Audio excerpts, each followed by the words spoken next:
الحمدللہ رب العالمین والصلاة والسلام علی رسولہ الکریم وعلی آلہ واصحابہ اجمعین۔ رب اشرح لی صدری ویسر لی امری واحلل عقدۃ من لسانی یفقہوا قولی۔ معزز سامعین، قابل احترام خواتین، یہ ذی قعدہ کی آخری تاریخیں چل رہی ہیں۔ یہ ذی قعدہ کا مہینہ اور ذی الحجہ کا مہینہ یہ حضرت ابراہیم علیہ السلام کے مہینے کہے جاتے ہیں،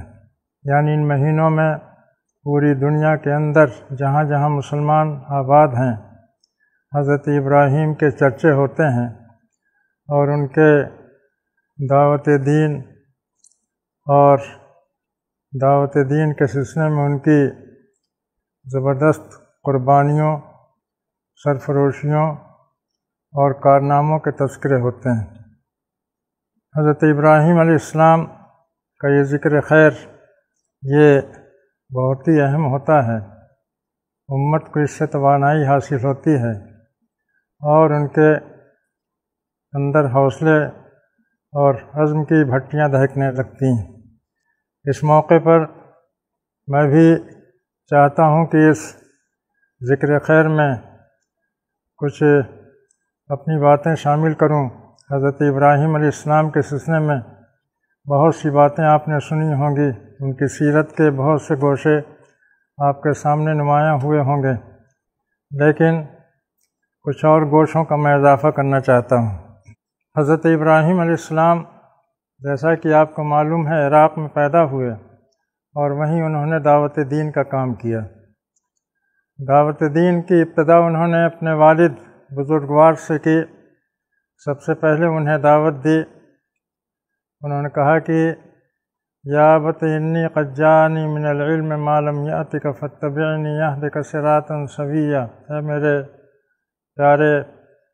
والد محترم، میرے پاس اللہ کی طرف سے حق کا علم آیا ہے جو آپ کے پاس نہیں ہے، تو آپ میری پیروی کریں، میں آپ کو صحیح راستے کی رہنمائی کروں گا۔ ایک لمبی گفتگو ہے، یہ گفتگو انتہائی دردمندی اور دلسوزی کے ساتھ حضرت ابراہیم نے کی ہے، لیکن اس گفتگو کا نتیجہ یہ ہوا کہ ان کے باپ نے ان کو دھمکی دی کہ کیا تم ہمارے خداؤں سے بیزار ہو؟ قال راغب انت عن آلہتی یا ابراہیم، ابراہیم کیا تم ہمارے خداؤں سے بیزار ہو چکے ہو؟ اگر تم نہیں مانتے تو میں تمہیں سنگسار کر دوں گا، پتھروں سے مار مار کے ہلاک کر دوں گا اور تم فوراً گھر سے نکل جاؤ۔ لئن لم تنتہ لأرجمنک واہجرنی ملیہ۔ حضرت ابراہیم علیہ السلام نے اپنے والد سے ابتدا کی اور جب انہوں نے ان کی بات پر کوئی توجہ نہیں دی یا ان کی بات کو قبول نہیں کیا تو پوری قوم کو انہوں نے مخاطب کیا۔ قوم کو مخاطب کرنے کا نتیجہ بھی کوئی اچھا نہیں رہا، قوم کے کانوں میں جوں نہیں رہیں گی اور انہوں نے حضرت ابراہیم علیہ السلام کی دعوت کو یکسر رد کر دیا، حتیٰ کہ یہاں تک نوبت پہنچی کہ انہوں نے کہا کہ آگ کا الاؤ تیار کرو اور ابراہیم کو اس میں جھونک دو۔ چنانچہ عملاً انہوں نے ایسا کیا بھی، لیکن اللہ تعالیٰ کا حکم ہوا یا نا قلنا یا نار کونی بردا و سلاما علی ابراہیم۔ ہم نے کہا کہ اے آگ تو ابراہیم کے لیے ٹھنڈی ہو جا، سلامتی بن جا۔ یہ حضرت ابراہیم علیہ السلام کی دعوت کی مختصر تاریخ ہے۔ اس تاریخ کو جب ہم سامنے رکھتے ہیں تو ہمیں یہ اندازہ ہوتا ہے کہ دعوت دین کی تاریخ اسی طرح کے حالات سے معمور ہے۔ دعوت دین کی راہ میں کبھی بھی آسانیاں نہیں رہی ہیں، بلکہ ہمیشہ مشکلات اور آزمائشیں رہی ہیں۔ دعوت دین کی راہ میں جنہوں نے قدم رکھا ہے ان کو انتہائی پرخطر حالات سے گزرنا پڑا ہے۔ یہ خالی حضرت ابراہیم علیہ السلام کی بات نہیں ہے، بلکہ قرآن پاک کا جب ہم مطالعہ کرتے ہیں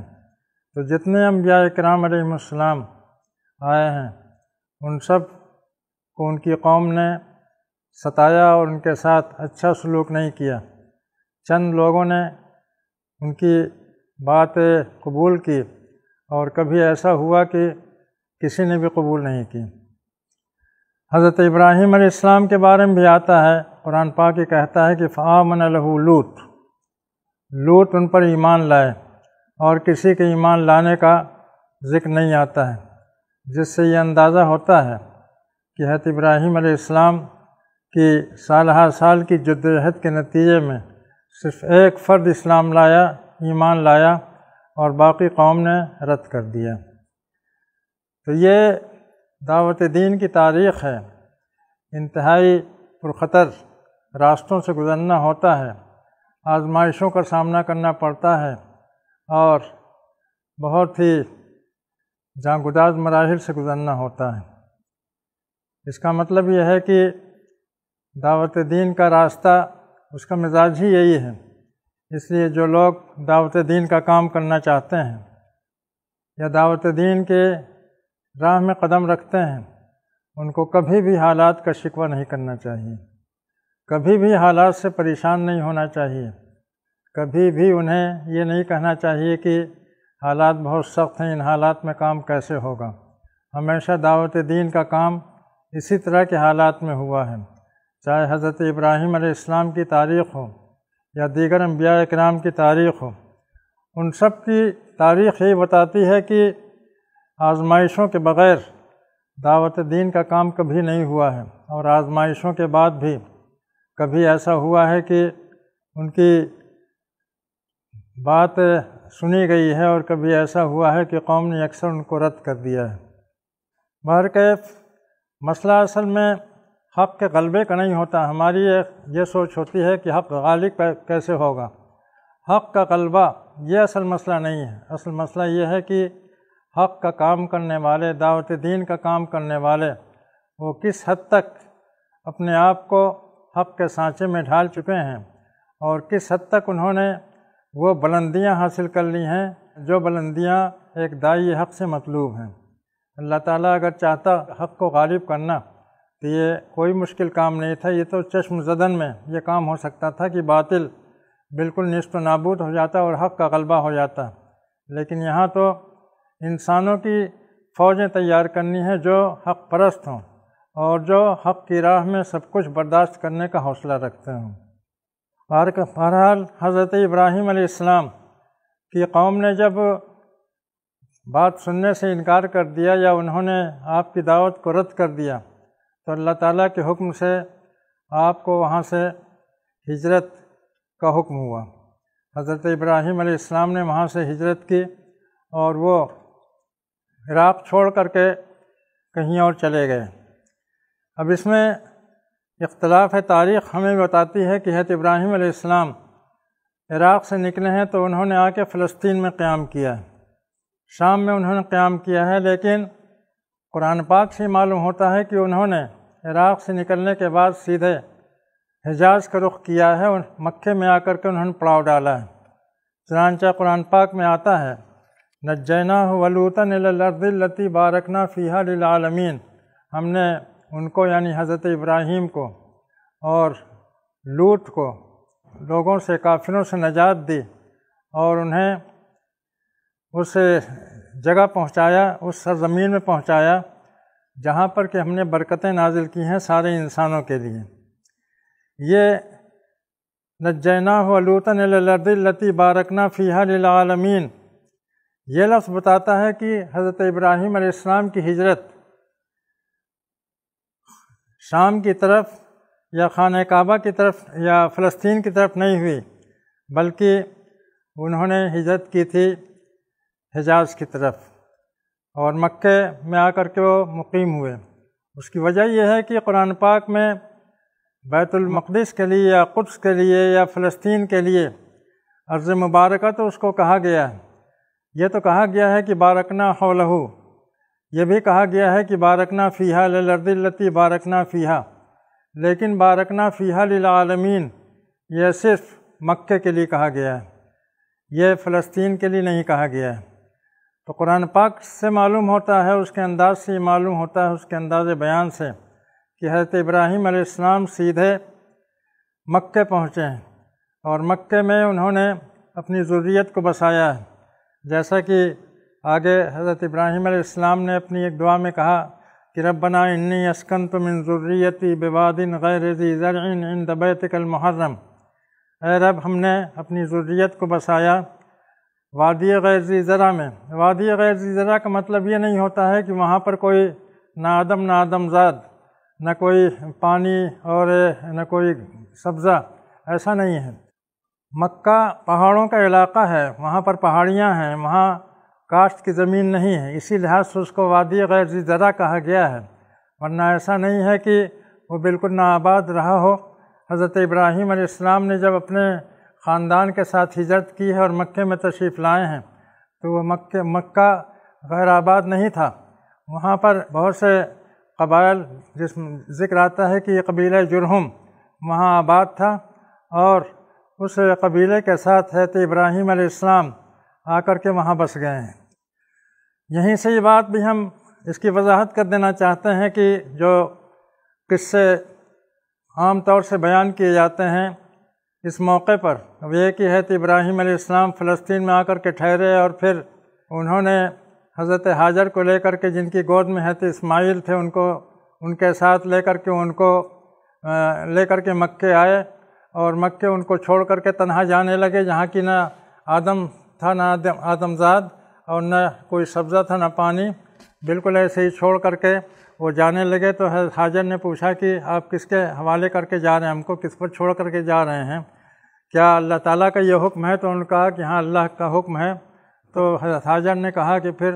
اللہ ہمیں ضائع نہیں کرے گا۔ یہ ایک کہانی ہے جس کہانی کی کوئی حقیقت نہیں ہے، یہ اس طرح کا واقعہ بالکل نہیں ہوا ہے۔ حضرت ابراہیم علیہ السلام اپنے شیرخوار بچے کو اور اپنی خاتون کو، اپنی بیوی کو اس طرح سے بے آب و گیا یا ایک سنسان زمین پر یا ایک اجنبی جگہ پر چھوڑ کر کے چلے جائیں، یہ کسی طور سے صحیح نہیں ہے، اس کا کبھی وہ نہیں ہوا۔ یہ اسرائیلی کہانیاں ہیں جو گھڑی گئی ہیں، ورنہ حضرت ابراہیم علیہ السلام کی ہجرت مکے کی طرف ہوئی ہے، اور مکے ہی میں رہ کر کے حضرت اسماعیل پیدا ہوئے ہیں، اور حضرت اسماعیل وہاں پر پروان چڑھے ہیں، اور جب وہ 12-13 سال کی عمر کو پہنچ گئے ہیں تو اس وقت وہ قربانی کا واقعہ، مشہور واقعہ پیش آیا ہے، جس کے بعد پھر حضرت ابراہیم علیہ السلام کی امامت کا اعلان ہوا۔ قال انی جاعلک للناس اماما، میں تم کو لوگوں کا، سارے انسانوں کا امام بنانے والا ہوں۔ تو حضرت ابراہیم علیہ السلام کو جو امامت کا درجہ حاصل ہوا اسے قربانی کے واقعے کے بعد، یہ واقعہ پورے طور سے یعنی شروع سے لے کے آخر تک مکے میں پیش آیا۔ مکے میں حضرت اسماعیل علیہ السلام کی ولادت ہوئی ہے، اور وہیں پر وہ پلے بڑھے ہیں، حضرت ابراہیم علیہ السلام کی تربیت میں اور ان کے سائے شفقت میں پلے بڑھے ہیں۔ ایسا نہیں ہے کہ وہ پلے بڑھے ہیں اور اس کے بعد پھر حضرت ابراہیم علیہ السلام نے آ کر کے وہاں ان کی قربانی کی ہو۔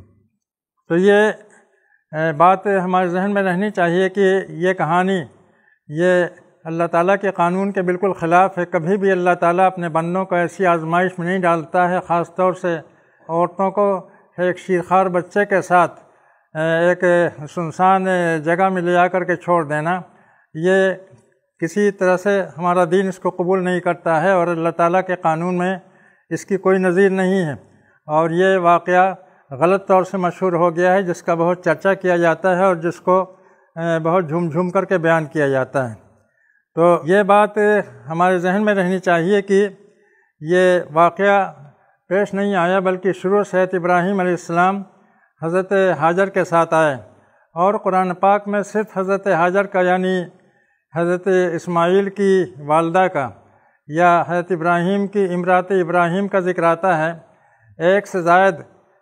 بیویوں کا ذکر نہیں آتا ہے۔ قرآن پاک کے مطالعے سے معلوم ہوتا ہے کہ حضرت ابراہیم علیہ السلام کی صرف ایک ہی بیوی تھی، اور انہی سے حضرت اسماعیل تھے اور انہی سے حضرت اسحاق تھے۔ حضرت اسماعیل اور حضرت اسحاق یہ دونوں سگے بھائی تھے۔ ان دونوں کو دو ماؤں سے ثابت کرنے کے لیے جو دلائل درکار ہیں وہ ہمارے پاس موجود نہیں ہیں۔ دوسری چیز جس کی وضاحت ہم کرنا چاہتے ہیں وہ یہ کہ عام طور سے کہا جاتا ہے کہ جب حضرت ابراہیم علیہ السلام عراق میں تھے اور کسی قوم کے لوگ کسی میلے میں جا رہے تھے تو انہوں نے یہ خواہش کی کہ وہ بھی ساتھ چلیں، تو حضرت ابراہیم نے آسمان کی طرف دیکھا یا ستاروں کی طرف دیکھا اور اس کے بعد پھر کہا کہ انی سقیم، فنظر نظرۃ فی النجوم فقال انی سقیم فتولوا عنہ مدبرین۔ سقیم کا لفظ جو ہے وہ جسمانی بیماری کے لیے بہت کم استعمال ہوتا ہے۔ سقیم کا لفظ عام طور سے استعمال ہوتا ہے ذہنی کرب کے لیے، دل کی الجھن کے لیے، دل کی پریشانی کے لیے، دل کی بے چینی کے لیے، دل کے سوز اور تپش کے لیے۔ ظاہر کہ ہے ایک نبی کو جب قوم رد کر دیتی ہے، قوم اس کی بات نہیں سنتی ہے، تو نبی کس حالت میں ہوتا ہے، کتنی اس کو بے چینی ہوتی ہے، کتنا اس کو درد ہوتا ہے، کتنی اس کو تپش ہوتی ہے۔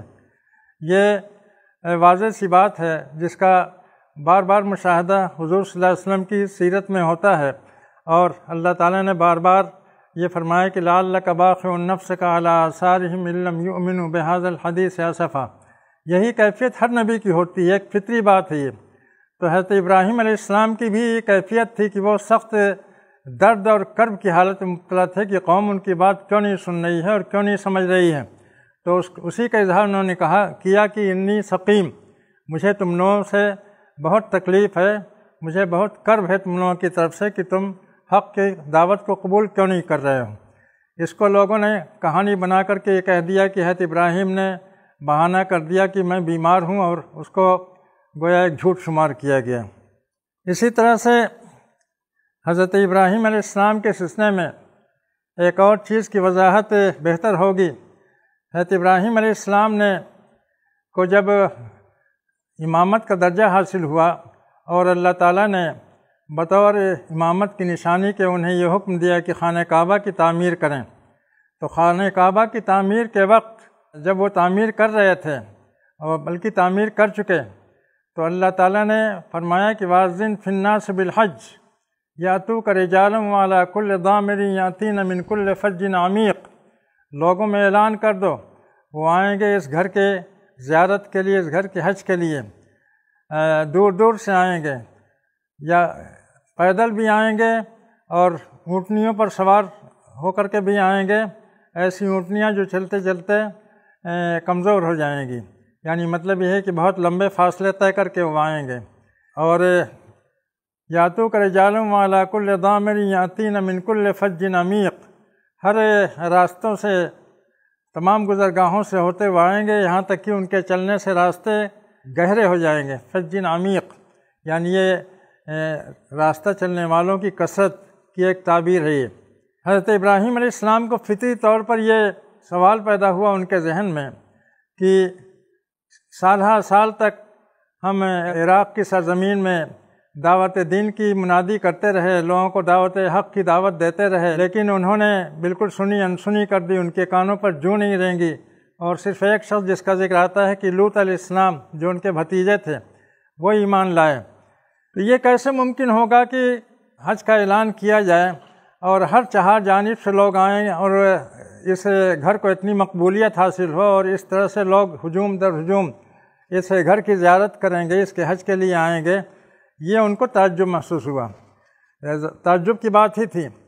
تو انہوں نے یہ عرض کیا اللہ تعالیٰ سے کہ رب ارنی کیف تحیی الموتیٰ، ہمیں یہ بتائیے، یہ سمجھائیے کہ آخر ان مردوں میں آپ کیسے جان ڈال دیں گے؟ یعنی یہ انسان جن کے دل بالکل مردہ ہو چکے ہیں، جو حق کی آواز کے لیے جن کے اندر کوئی طلب نہیں ہے، کوئی قبولیت کا کوئی وہ نہیں ہے، مادہ نہیں ہے، ان کے دلوں میں یہ زندگی کہاں سے آ جائے گی؟ یہ کیسے اتنے زندہ دل ہو جائیں کہ تیرے گھر کی زیارت کے لیے ہر چہار جانب سے جوق در جوق آئیں گے؟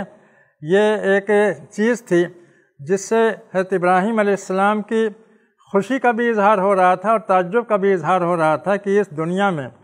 دعوت حق کو سننے والے جب نہیں ہیں اور دعوت حق کو بالکل رد کر دیتے ہیں بے دردی سے، تو کیسے یہ ہوگا کہ اللہ کے گھر کی زیارت کے لیے جوق در جوق لوگ آئیں گے؟ تو اللہ تعالیٰ نے فرمایا کہ خذ اربعۃ من الطیر، 4 چڑیاں لو، انہیں اپنے سے مانوس کرو، اور اس کے بعد چاروں جانب 4 پہاڑوں پر رکھ دو، فخذ اربعۃ من الطیر فصرہن الیک ثم اجعل علی کل جبل منہن جزءا، ہر پہاڑ پر ایک ایک چڑیا رکھ دو، 4 چڑیوں میں سے ایک ایک چڑیا وہ جز کہی جائے گی۔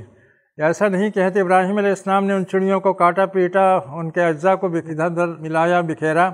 بلکہ 4 چڑیوں کا جز، ہر چڑیا ایک جز ہے، تو چار پہاڑوں پر چاروں چڑیوں کو رکھ دو، اور اس کے بعد پھر تم انہیں پکارو تو وہ بھاگی بھی تمہاری طرف آئیں گی۔ ثم ادعوہن یأتینک سعیا، بھاگی بھی آئیں گی۔ تو اس طرح سے اللہ تعالیٰ نے ان کو یہ سمجھایا کہ اسی طرح سے ہر 4 جانب سے حجاج کے قافلے آئیں گے، اس گھر کی زیارت کریں گے، اس گھر کا حج کریں گے، اور اس گھر کی اس کے نور سے، اس کے انوار سے وہ مستفید ہوں گے۔ اس میں ایسا نہیں ہے کہ حضرت ابراہیم علیہ السلام نے یہ خواہش کی ہو کہ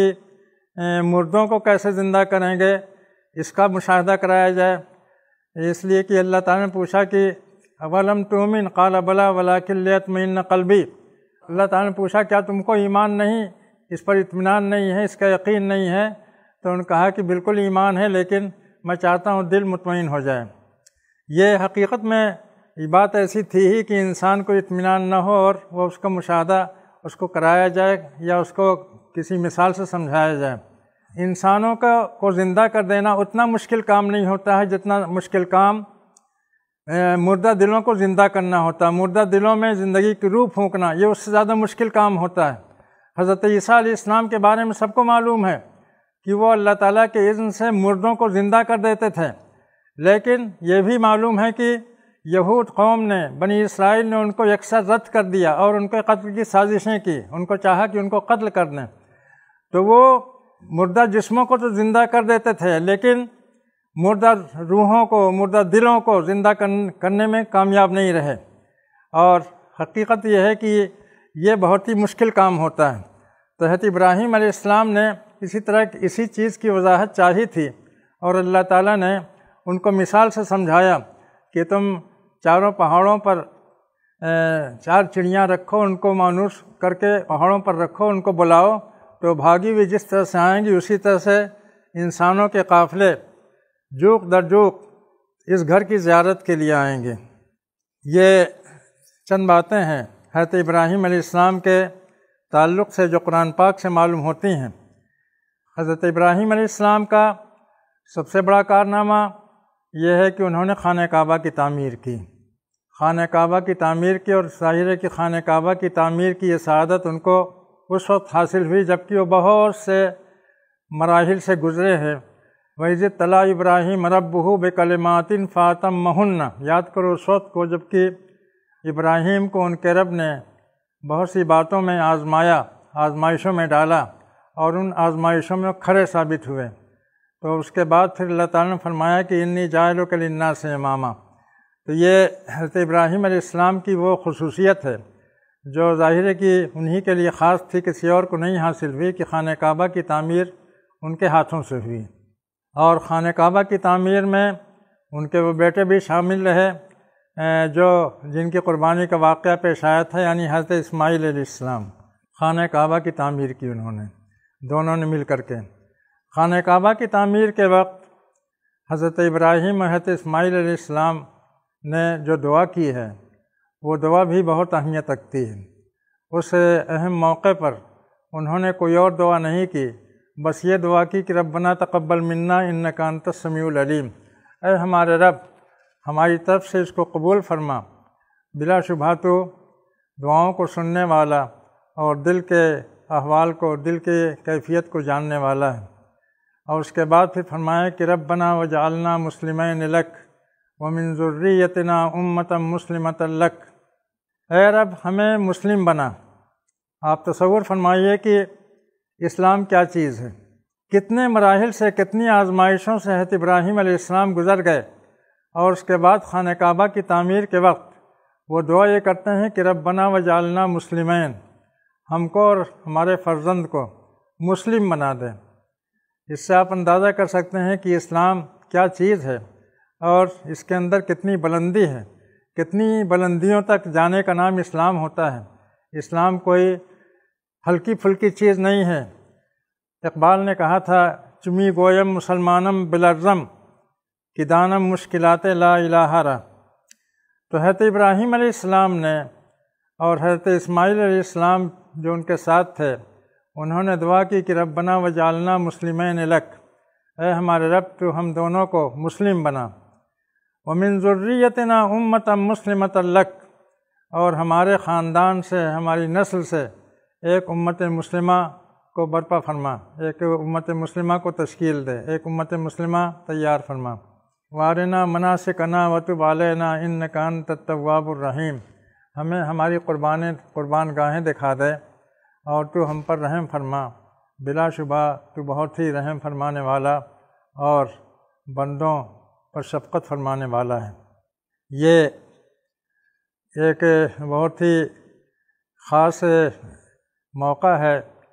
اس موقع پر ہمیں ٹھہر کر یہ سوچنا چاہیے، غور کرنا چاہیے کہ حضرت ابراہیم علیہ السلام کیا چیز تھے۔ حضرت ابراہیم علیہ السلام 50 60 70 سال تک کوہ عراق کی وادیوں میں، عراق کے میدانوں میں، عراق کے شہروں اور دیہاتوں میں حق کی منادی کرتے رہے، حق کی آواز بلند کرتے رہے، لیکن لوگوں نے سنی انسنی کر دیا۔ کتنا مایوس کن موقع تھا یہ، کتنا مایوس کن مرحلہ تھا کہ اچھے سے اچھا حوصلہ مند انسان بھی اس کا دل ٹوٹ کر کے رہ جائے، لیکن حضرت ابراہیم علیہ السلام کی یہاں کیفیت کچھ اور نظر آتی ہے۔ جب انہوں نے دیکھا کہ کوئی ایمان نہیں لایا تو وہ مایوس نہیں ہوئے، بلکہ انہوں نے دعا کی کہ ہماری ذریت سے ایک امت مسلمہ وجود فرما، ایک امت مسلمہ کو برپا فرما۔ ایک امت کی دعا کتنی زبردست چیز تھی یہ۔ امت مسلمہ کے لیے انہوں نے دعا کی، اور اس کے بعد چونکہ حضرت ابراہیم علیہ السلام کو اللہ تعالیٰ کے ہاں بہت اونچا مقام حاصل تھا، وہ خلیل اللہ تھے، اللہ تعالیٰ نے ان کو اپنا دوست بنایا تھا، ان کی یہ دعا فوراً قبول ہو گئی۔ لیکن اس کے بعد پھر چونکہ انسانیت ابھی اس مرحلے تک نہیں پہنچی تھی، اپنی ذہنی لحاظ سے، اپنی عقلی لحاظ سے، اپنی روحانی لحاظ سے، اپنے دل کی کیفیت کے لحاظ سے اس مقام پر نہیں پہنچی تھی کہ وہ امت مسلمہ بن سکے، اس لیے یہ دعا قبول تو ہو گئی، لیکن مدتوں بلکہ صدیوں تک یہ مؤخر رکھی گئی، تاکہ جب مناسب وقت آ جائے تو اس وقت اس کی نمود ہوگی، اس وقت اس کا ظہور ہوگا۔ حضرت ابراہیم علیہ السلام نے یہ دعا کی امت مسلمہ کی، اور امت مسلمہ کے ساتھ ساتھ ایک نبی کی دعا کی، وہ نبی جو امت مسلمہ، اس امت کی تربیت کرے، اس امت کو تیار کرے۔ چنانچہ ربنا وبعث فیہم رسولا منہم، وہ پوری آیت ہے کہ انہوں نے اسی موقع پر جب کہ امت مسلمہ کی دعا کی تھی تو انہوں نے نبی صلی اللہ علیہ وسلم کی بعثت کی بھی دعا کی تھی۔ اس دعا میں خاص چیز یہ دیکھنے کی ہے کہ انہوں نے نبی کے 4 کام بتائے۔ ربنا وبعث فیہم رسولا منہم یتلو علیہم آیاتک ویعلمہم الکتاب والحکمت ویزکیہم، آیات کی تلاوت، تعلیم کتاب و حکمت اور تزکیہ، یہ 4 کام گنائے گئے ہیں اس آنے والے نبی کے، اور یہ کام جو ہیں وہ اس امت کی تیاری، اس امت کی تربیت کے لیے۔ قرآن پاک کے مطالعے سے یہ معلوم ہوتا ہے کہ تعلیم کتاب و حکمت کا ذکر کسی بھی امت کے سیاق میں نہیں آیا ہے۔ تعلیم کتاب و حکمت کا ذکر صرف انبیاء کے سیاق میں آتا ہے، یعنی یہ نبوت کا مقام ہوتا ہے۔ تعلیم کتاب و حکمت کے بعد جو وہ شخص ہوتا ہے وہ نبوت کے منصب پر فائز ہوتا ہے۔ چنانچہ حضرت عیسیٰ علیہ السلام کے بارے میں قرآن پاک میں آیا ہے کہ وَإِذْ عَلَّمْتُكَ الْكِتَابَ وَالْحِكْمَةَ وَالتَّوْرَاةَ وَالْإِنْجِيلَ، یہ کتاب و حکمت کی تعلیم کا ذکر صرف نبی کے لیے آیا ہے، کسی قوم کے لیے، کسی امت کے لیے نہیں آیا ہے۔ لیکن حضرت ابراہیم علیہ السلام نے جس امت مسلمہ کے لیے دعا کی تھی، اس امت مسلمہ کے لیے جو مقام انہوں نے متعین کیا وہ یہ کہ تعلیم کتاب و حکمت، ایسا نبی آئے جو ان کو کتاب و حکمت کی تعلیم دے۔ یعنی اس کا مطلب یہ ہے کہ وہ پوری امت کو نبوت کے منصب پر فائز کرنا چاہتے تھے، ایسی امت جو نبوت کے فرائض انجام دے، ایسی امت جو پوری دنیا کے اندر حق کی اذان دے، حق کی منادی کرے، پوری دنیا کے اندر اسلام کو پھیلائے۔ یہ امت مسلمہ کا اعلیٰ تخیل تھا، انتہائی اعلیٰ تخیل، جس تخیل کے مطابق اس وقت کی زمین سازگار نہیں تھی۔ چنانچہ اللہ تعالیٰ نے اس کے بعد پھر جتنے بھی انبیاء بھیجے، ہر نبی نے آخری نبی اور آخری امت کی بشارت دی، اور ہر نبی سے یہ عہد لیا گیا کہ جب وہ نبی تمہارے سامنے آ جائے گا تو تم اس پر ایمان لاؤ گے اور اس کے قافلے میں شامل ہو جاؤ گے۔ نہ صرف یہ کہ نبی نے اس کی منادی کی، بلکہ نبی سے اس بات کا عہد بھی لیا گیا کہ اگر تمہاری زندگی میں نبی آ جاتے ہیں تو پھر تم ان کے امتی بن جاؤ گے اور ان کے قافلے میں شامل ہو جاؤ گے۔ چنانچہ یہ امت مسلمہ کا یہ اعلیٰ تخیل کتنا زبردست تخیل تھا۔ ضرورت ہے کہ ہم اس چیز کو سمجھیں۔ ہم امت مسلمہ اپنے آپ کو کہتے ہیں، لیکن امت مسلمہ کا مطلب خالی نماز پڑھنا اور روزے رکھنا نہیں ہے، خالی اذکار و نوافل کرنا نہیں ہے۔ امت مسلمہ کا مطلب یہ ہے کہ وہ امت پوری دنیا کے اندر حق کی اذان دے، حق کی منادی کرے، حق کا پرچم لہرائے، حق کے جھنڈے گاڑ دے، اس کو کہا جاتا ہے امت مسلمہ۔ اور جب تک کہ یہ کام نہ ہو اس وقت تک امت مسلمہ کو چین نہیں ملنا چاہیے، اس کو سکون نہیں ملنا چاہیے، اس کے اندر بے چینی ہونی چاہیے، اس کے اندر تڑپ ہونی چاہیے، اس کے اندر کرب ہونا چاہیے کہ ہم اپنے فرض کو انجام نہیں دے پا رہے ہیں۔ ہم امت مسلمہ ہیں لیکن امت مسلمہ کے فرائض کو ہم انجام نہیں دے پا رہے ہیں۔ ہم اس موقع پر اس بات کی بھی وضاحت کر دیں کہ اسلام یہ ہمیشہ سے اللہ کا بھیجا ہوا دین ہے۔ حضرت آدم سے لے کر کے نبی صلی اللہ علیہ وسلم تک جتنے بھی انبیاء آئے وہ سب اسلام لے کر کے آئے، اور ہر نبی کا دین اسلام تھا، اور ہر نبی نے اپنی قوم کو اسلام کی دعوت دی۔ لیکن یہ بات بھی ہے کہ بہت سے نبی آئے، انہوں نے اپنی قوموں کو اسلام کی دعوت دی، لیکن کوئی بھی دوسری امت مسلمہ نہیں کہی گئی۔ امت مسلمہ ہونے کا شرف خالی اس امت کو حاصل ہے، نبی کریم صلی اللہ علیہ وسلم کی تیار کی ہوئی امت کو۔ یہ امت مسلمہ، اسلام تو بہت قدیم ہے، لیکن امت مسلمہ کی تاریخ خانہ کعبہ سے اور خانہ کعبہ سے شروع ہوتی ہے، جبکہ حضرت ابراہیم علیہ السلام نے خانہ کعبہ کی تعمیر کے وقت امت مسلمہ کے لیے دعا کی، اور اس کے بعد پھر امت مسلمہ کا ظہور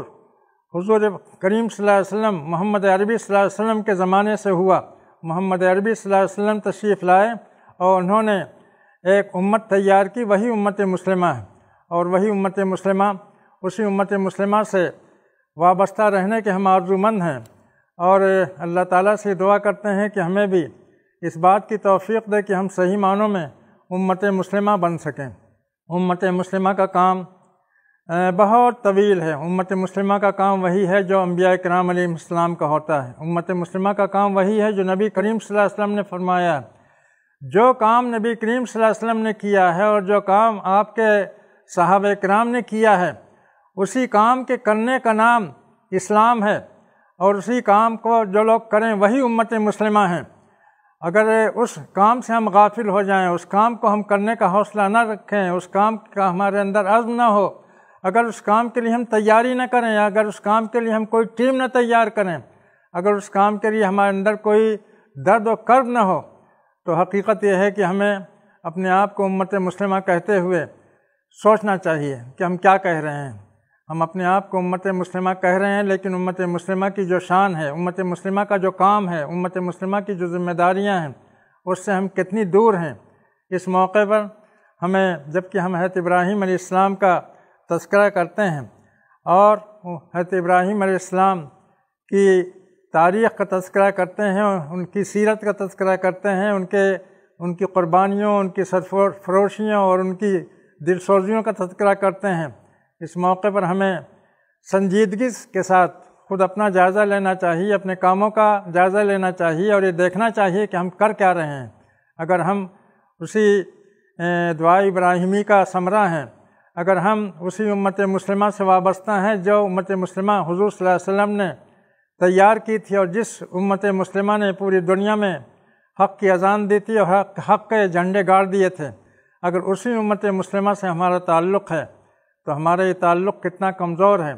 بلکہ یہ تعلق ایسا ہے کہ اس تعلق کو اس تعلق سے کوئی نسبت ہی نہیں، اس کام سے کوئی نسبت ہی نہیں، اس سے کوئی نسبت نہیں ہے۔ اللہ تعالی ہمیں اس بات کی توفیق دے کہ ہم اپنی حیثیت کو پہچانیں۔ اللہ تعالیٰ نے ہمیں مسلم بنا کر کے اور امت مسلمہ کا فرد بنا کر کے بہت بڑی عزت دی ہے، بہت بڑا شرف دیا ہے، بہت ہماری عزت افزائی کی ہے، لیکن یہ ہماری بہت ہی گویا محرومی ہوگی کہ ہم اپنی اس حیثیت کو فراموش کر دیں اور جو ہمارے کرنے کے کام ہیں ان کاموں سے ہم غافل ہو جائیں۔ حالات ہمارے بہت خراب ہیں، بہت خراب ہیں، ساری دنیا کے حالات خراب ہیں، انتہائی مایوس کن ہیں، انتہائی نازک ہیں، لیکن جیسا کہ ہم نے پہلے عرض کیا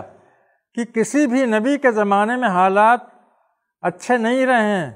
ہر نبی کے زمانے میں حالات ایسے ہی رہے ہیں۔ آپ تصور کیے کہ حضرت ابراہیم علیہ السلام کو آگ کے الاؤ میں جھونک دیا گیا، اب اس سے آگے آپ کیا سوچ سکتے ہیں؟ حضرت ابراہیم علیہ السلام کو بھی جو حالات ملے وہ ہمارے حالات سے بدتر حالات تھے۔ اگر ہم اس وقت دعوت دین کا کام کرتے ہیں تو بہت سے لوگ اس کو رد کرتے ہیں تو بہت سے لوگ اس کو قبول کرتے ہیں اور قبول کر کے اس پر عمل کرتے ہیں، آگے بڑھتے ہیں۔ حضرت ابراہیم علیہ السلام جیسا انسان جس کی دل سوزی اور جس کی جانسوزیوں کا کوئی مقابلہ نہیں، اس نے 50 60 70 سال تک قوم کو آواز دی لیکن کسی کے کان پر جو نہیں رہیں گی۔ اس سے آپ اندازہ کر سکتے ہیں کہ اس وقت کے حالات ہمارے حالات سے اچھے نہیں تھے۔ ہمارے حالات چاہے کتنے ہی برے ہوں